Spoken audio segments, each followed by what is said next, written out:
So I'm a behavioral economist who studies agricultural economics. When I got into this field, I was really excited at looking at people making risky decisions, specifically agricultural decisions where they're dealing with risk in output as well as risk in prices.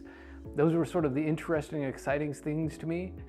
And as I got into it, I started to recognize that that's pretty difficult to study. I do have a lot of work along those lines, but very quickly realized that behavioral economics is very easy to look at decisions people make over and over again, and decisions that maybe individual decisions people don't believe hold a lot of weight, that they're not that important to them.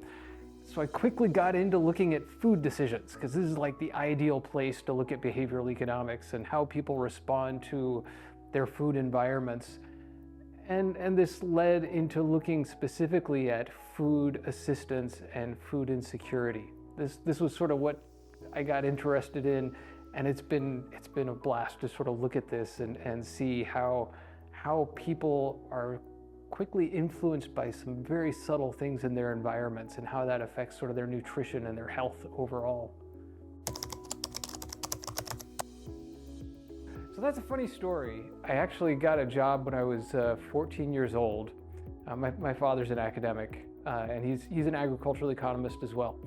I got this job producing an index for a textbook, a bunch of research papers in this book. So over the summer, I was paid a bit of money, and I had to read through this entire book and put this index together. And in the course of reading these papers, I sort of fell in love with the way economists think, right? The way they think about how, what is the best strategy? How are you supposed to respond to things?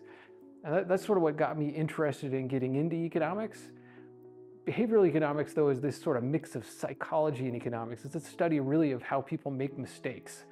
And it wasn't until I got into grad school that I started to recognize there are a whole bunch of ways that we'd make bad decisions on a regular basis. And that's where it sort of took me a different direction.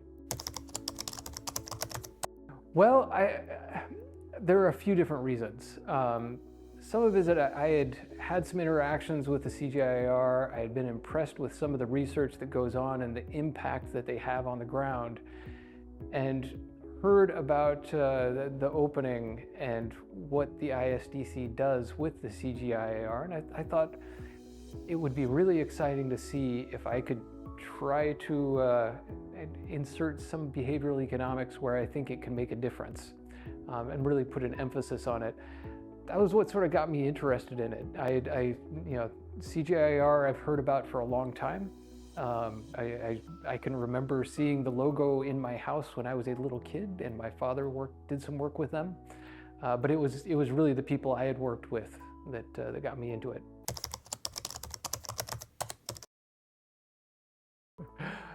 Well, my hopes overall is that we really can make a huge difference in food insecurity and how we deal with food insecurity.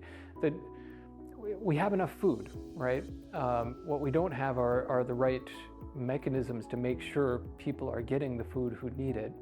And some of that we've been able to use research to sort of figure out how people are making decisions that waste food or use food in ways that maybe contribute to food insecurity in one way or another. I think really there's a lot of possibility there. A lot of people who have done this for a long time recognize that we've hit some walls in various aspects, but there's still a lot to be done. To me, that's the most exciting piece.